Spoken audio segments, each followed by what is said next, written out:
My father betrayed me after I saved his company from bankruptcy, made my incompetent brother CEO, and they fired me like trash. But I built my own $500 million empire.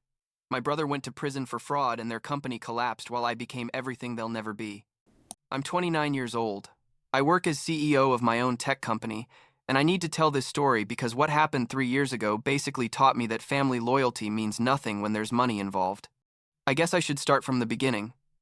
When I was 26 and had just finished my MBA, I don't remember exactly what day it was, but I do remember perfectly when I walked into my father's office and found him with his head in his hands, surrounded by papers and unpaid invoices, literally on the verge of a nervous breakdown.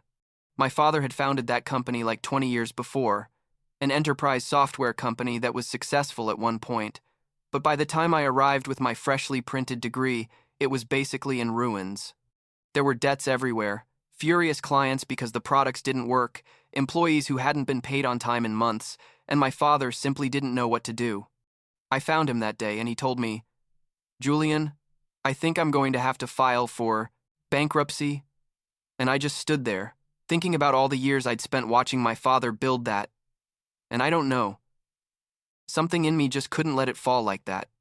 I told him, "Let me try something. Give me 6 months, and if it doesn't work then fine, but let me try."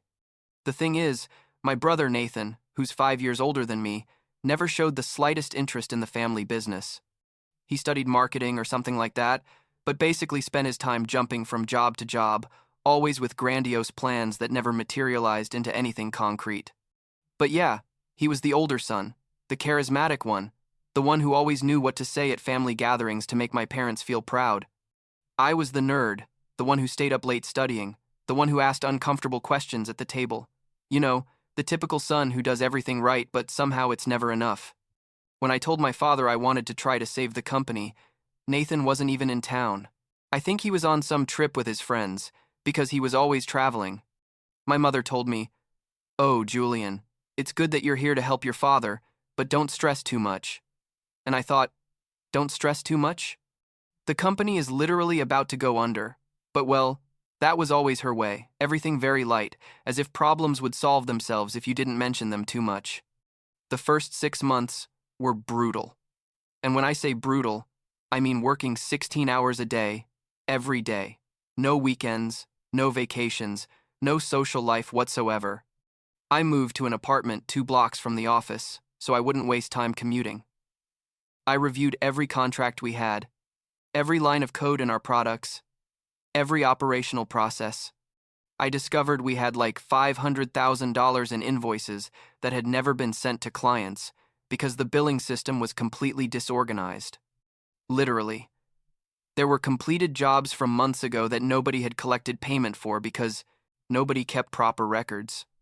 The first thing I did was implement a new management system. I fired 3 managers who basically did nothing more than collect high salaries and create problems, and I hired a small but talented team of developers. I found by offering equity-based salaries because we didn't have cash. It was a risky bet because basically I was offering them participation in something that could be worth 0 in 6 months, but some believed in the project and got on board. After a year, we had gone from being bankrupt to being profitable. We weren't rich or anything, but the bills were being paid on time and clients were starting to trust us again. My father was happy. My mother told me she was very proud, but I kept working like crazy because I knew we were still fragile. Nathan appeared at the office a couple of times, always with some idea that according to him was going to revolutionize the business. But when you asked him for specific details or an implementation plan, it just evaporated. My father always listened to him attentively, as if he were Steve Jobs presenting the iPhone, while he interrupted me in the middle of financial reports to ask when I was going to finish. By the second year, things started getting really interesting. We had developed a new product, a business management platform that integrated everything our clients needed in one place. I had led the complete development, from concept to implementation, working directly with clients to understand exactly what they needed. We closed contracts with 3 large companies that gave us the credibility we needed to attract more clients. Revenue skyrocketed. At that point, we were already generating like $50 million a year, and I had hired over 100 people. The office that used to look like a cemetery was now full of energy and really talented people who believed in what we were building. My father was over the moon, obviously. Suddenly he was the successful businessman again. But the truth is, he didn't make important decisions anymore. I handled everything: operations, finances, hiring, product development, expansion strategies. He went to the office, greeted people, attended some meetings with important clients, where basically I did the entire presentation, and he just shook hands and smiled. And that's fine, you know. It was his company after all, and I was happy that at least he could enjoy the success without the stress of having to manage everything. Nathan, of course, started appearing more often. Suddenly, he had an official position: vice president of I don't know what, a title my father gave him without consulting me. He didn't really do much, attended some meetings, gave opinions that sounded good but had no substance, took photos with clients for his social media. But he was charismatic. I can't deny that. And my father loved bragging that now both sons were in the family business, as if it were some kind of business dynasty. By the third year, we had reached 150 million in annual revenue. 150 million. From a company that 3 years before was bankrupt. We had opened offices in 4 states, we had over 300 employees, and we were one of the leaders in our sector. I was 29 years old and had built all that practically alone.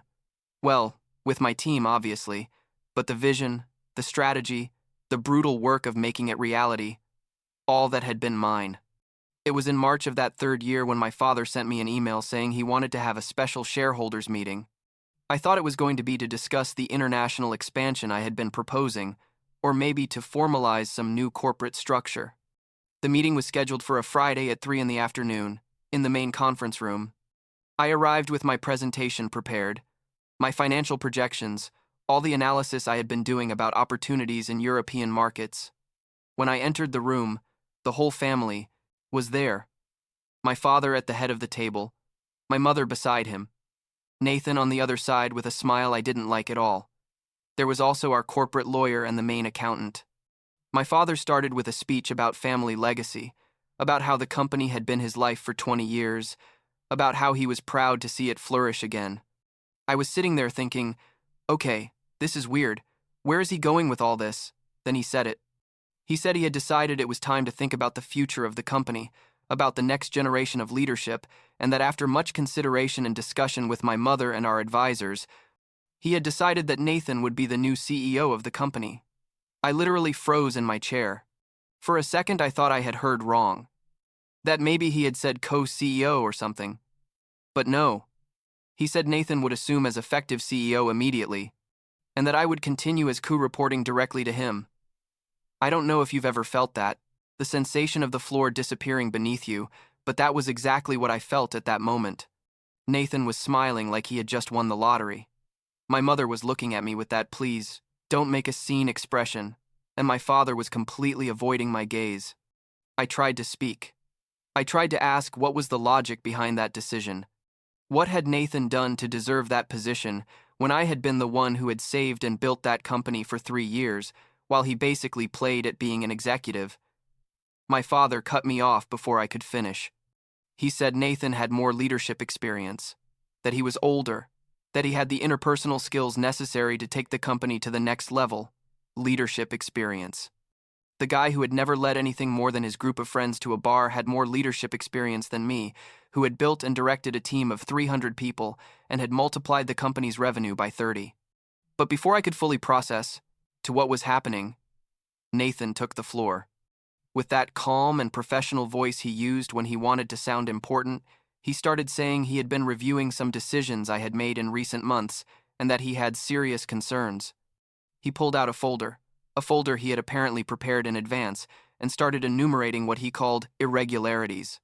That I had authorized expenses without board approval, that I had made hires without the proper process, that I had signed contracts that potentially exposed the company to legal risks.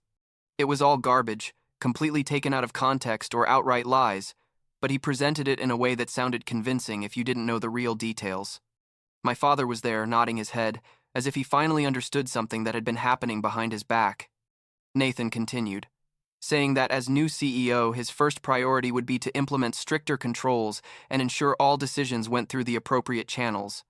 And then, with that same calm voice, he said that unfortunately, he would have to ask me to surrender my administrative access immediately, and that for the good of the company, it would be better if I took some time off to reevaluate my role in the organization. He was firing me. My own brother, who had just been named CEO of the company I had saved, was firing me in front of my father, my mother, and our legal advisors. I told him he was completely crazy, that he couldn't do that the company was as much mine as anyone's. Nathan interrupted me and said that technically the company was our father's, who was the only majority shareholder, and that my father had approved this decision. I looked at my father expecting him to say something, to defend at least a little all the work I had done, but he only said, "Julian, I think it's better if you do what your brother is asking." I felt like I had been punched in the stomach. My mother put a hand on my arm and told me in that soft voice she used, "Sweetheart, I understand you're upset, but this is what's best for the family, for the company." Nathan had already called security. 2 guards appeared at the door, and Nathan indicated they should accompany me to collect my personal things and escort me out of the building. Escort me. As if I were a criminal or something. I walked to my office in a kind of trance, with the 2 guards following me. I collected some photos, a couple of books, my personal laptop. The whole time I was thinking about the last 3 years, about the sleepless nights, about the sacrificed weekends, about the personal relationships I had neglected because I was completely focused on saving and building that company. The guards were rushing me, saying I had to be quick. I left through the main door and people were looking at me. My employees, the people I had hired, were watching me be escorted out like I was a thief. But here's the thing Nathan and my father didn't know. During the last 2 years, while building the company, I wasn't stupid. I had seen how my father always favored Nathan, how no matter what I did, it was never going to be enough. So I started taking precautions. When we developed our main platform, the code, the intellectual property, all of that, I registered it under a subsidiary I had created. Legally, everything was properly done, with board approval at the time. But I structured things in such a way that this subsidiary was technically a separate entity in which I had majority participation. The most important contracts, the ones that generated 80% of revenue, were linked to that subsidiary. The servers where all our technological infrastructure ran were contracted in the name of that subsidiary. I had even structured the accounts in such a way that certain cash flows passed through there before reaching the main company. All legal, all documented, all approved. At the time when my father trusted me and didn't pay much attention to legal details, I spent the weekend in my apartment, not answering calls from anyone, just thinking. Monday morning, Nathan sent a mass email to the entire company, officially announcing he was the new CEO and that the company was entering a new era of growth and professionalism. He briefly mentioned that I had decided to take time to pursue other interests. Tuesday, he started making changes, firing some key people from my team and bringing in his own friends for leadership positions. Wednesday, I activated my plan. I sent a formal legal notification to the main company informing them that the subsidiary, which I controlled, would be terminating all licensing and service agreements, effective immediately. This meant the main company no longer had access to the source code of our main platform, didn't have access to the servers where the software ran, and technically couldn't fulfill most of its contracts with clients, because all the infrastructure was in the hands of my subsidiary. My lawyer's phone started, ringing around 10 in the morning. Nathan was frantic. My father was furious. Their lawyers were threatening lawsuits, but I had done everything legally, with impeccable documentation. They had approved the structure when it suited them because I made the company work. And now that same structure was destroying them. But that wasn't all. During the last 6 months, I had been configuring automated monitoring and auditing systems that tracked all financial transactions of the company. Basically, I had installed an alarm system that alerted me if anyone made suspicious financial moves. And Thursday morning, that system detected that Nathan had transferred $200,000 from a corporate account to a personal account. Then I found 3 more transfers from the last 2 months, all before I was fired, all to personal accounts of Nathan or his friends. I called our main accountant, A guy named Robert who I had hired and who was completely loyal to the company, not to specific people. I showed him the transfers. He turned pale. Apparently, Nathan had told him those transfers were bonuses approved by my father, but when we checked, there was no documentation, no formal board approval, nothing. It was embezzlement of funds, plain and simple. Friday, 1 week after being fired, everything exploded. The company's main system stopped working because I had cut access from my subsidiary. Clients started calling furious because their services were down. Nathan tried calling service providers, but discovered he had no authorization because the accounts were in the name of my subsidiary. He tried accessing the source code to move it to new servers, but obviously didn't have access. While he was dealing with that disaster, I filed a formal complaint with authorities with all the documentation of the fraudulent transfers Nathan had made. I also sent a complete package to my father with evidence of everything Nathan had been doing, including emails I had found where Nathan wrote to one of his friends saying things like, "Finally, I'm going to get some money out of this company my little brother built. The idiot won't even notice." By Monday of the following week, federal agents showed up at the office to investigate Nathan for embezzlement and corporate fraud. The company's stock price, which had started trading publicly the previous year in a small market, plummeted. Clients started canceling contracts because they didn't trust the company could provide services without me and without access to the main technology. Meanwhile, I was busy with something else. I had contacted all the key employees, the people I had hired and developed during the last 3 years. I offered them positions at a new company I was founding, with better salaries, better benefits, and real equity participation. 93% of them resigned from my father's company in the following 2 weeks and joined my new company, 93%. Practically all the talented people left. Nathan tried to countersue, saying I had deliberately sabotaged the company. His lawyer argued that the subsidiary structure had been designed specifically to allow me to take control in case of dispute. My lawyers responded with all the documentation showing that structure had been legally approved by the board, including my father, and that if anyone had committed fraud, it was Nathan with his unauthorized transfers. The federal investigation moved fast. They found evidence that Nathan had been diverting funds for almost a year, long before they fired me. Apparently, he had been spending company money on personal trips, on luxury car rentals, on parties with his friends, all billed as business expenses. The total was like $800,000. My father was devastated, my mother in shock. Nathan was formally charged with corporate fraud and embezzlement 3 months after they fired me. The original company, the one my father had founded and I had saved, collapsed completely. Without access to the technology, without qualified employees, without client trust, it was just an empty shell with growing debts. They tried to sell it, but nobody wanted to buy a company that had no valuable assets. 6 months after firing me, they declared bankruptcy. My father lost everything, again, but this time there was nobody to save him. My mother called me crying, asking for help. My father was too proud to call directly, but I know he asked her to do it.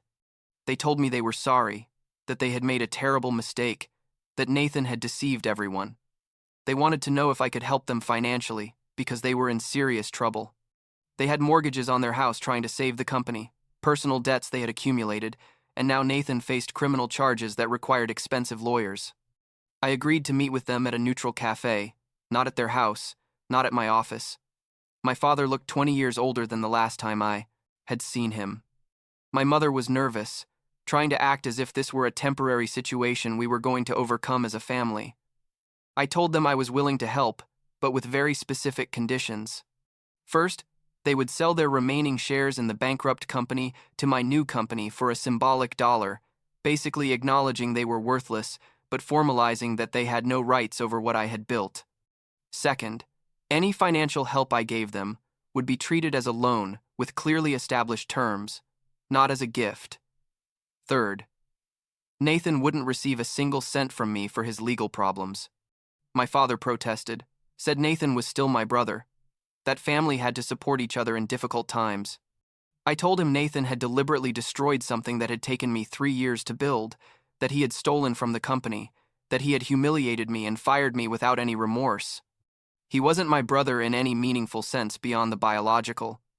My mother tried the emotional approach, saying she had given birth to me, that she had raised me, that she deserved my help without conditions. I responded that when they needed me to save the company, there were no conditions. I worked until I almost killed myself without asking for anything in return. But when Nathan stabbed me in the back, they sat there letting it happen. Eventually, they accepted my terms because they had no other option. I transferred enough money so they could pay their most urgent debts and keep their house, but under a formal loan contract. I bought the worthless shares for $1, more for the principal than for any real value they had. I made it clear to them that my relationship with them from then on would be distant and professional, not familiar in the traditional sense. My new company took off fast. With the team I had brought with me and with the technology I controlled, we launched an improved version of our platform 6 months after this whole mess started. The clients, who had been with the previous company, switched to us almost immediately. New clients came through recommendations. In the first year, we generated $80 million in revenue. And unlike before, this time I was the undisputed founder and CEO, with a shareholder structure that gave me total control. Nathan was sentenced to 4 years in prison for corporate fraud and embezzlement. He tried to appeal, but the evidence was overwhelming. My father attended all the hearings, trying to support him until the end. My mother called me the day they announced the sentence, telling me I should go visit my brother, that we all make mistakes. I told her Nathan hadn't made a mistake. He had committed deliberate fraud, had deliberately betrayed me, and that the consequences of his actions were completely deserved. 3 years later, I'm here writing this from my office in a company that's now worth over $500 million, according to the latest valuations. We have over 1,000 employees, offices in 8 countries, and we're recognized leaders in our industry. I won business awards, appeared in business magazine articles. I get invited to give talks about entrepreneurship and leadership. Everything Nathan tried to steal from me, I rebuilt from scratch, but better, stronger, completely mine. Do I feel good about all this? I don't know. There are days when I think I should feel more joy about the success, more satisfaction from having proven I was right all along. But the truth is, there's an emptiness there that doesn't get filled with money or recognition. I lost my family. Or rather, I discovered I never really had the kind of family I thought I had. My father never apologized properly. There's always a but in his explanations, always a justification for why he made the decisions he made. My mother acts like it's all water under the bridge, and we should just get over it and go back to being a normal family. I talk to them maybe once every 2 months, brief and superficial conversations about the weather or general news. I don't hate them, I guess, but I don't really feel much of anything when I think about them. Nathan got out of prison 6 months ago. I understand he's working at some basic administrative job somewhere, living in a small apartment. I haven't seen or spoken to him since the day they escorted me out of the office. My mother occasionally asks if I would be willing to have lunch with him, to give him a second chance. I always say no, and she always acts surprised, as if she doesn't understand why I'm still resentful. Sometimes I wonder how things would have turned out if my father had chosen me that day at the meeting. If he had named me CEO, if he had recognized that I was the one who had saved and built the company, maybe we would still be a functional family. Maybe Nathan would have found his own path instead of trying to steal mine. But that requires imagining a version of my father that simply doesn't exist, a version that values merit over favoritism, work over superficial charisma. Last week I was at an industry conference, and someone asked me what my secret was for building such a successful company so young. I gave the standard answer about hard work, clear vision, hiring the right people. But the real truth is, I built this because I had no other choice, because they took everything from me, and I had to prove I could do it again, completely alone. I don't know if that's inspiring or just sad.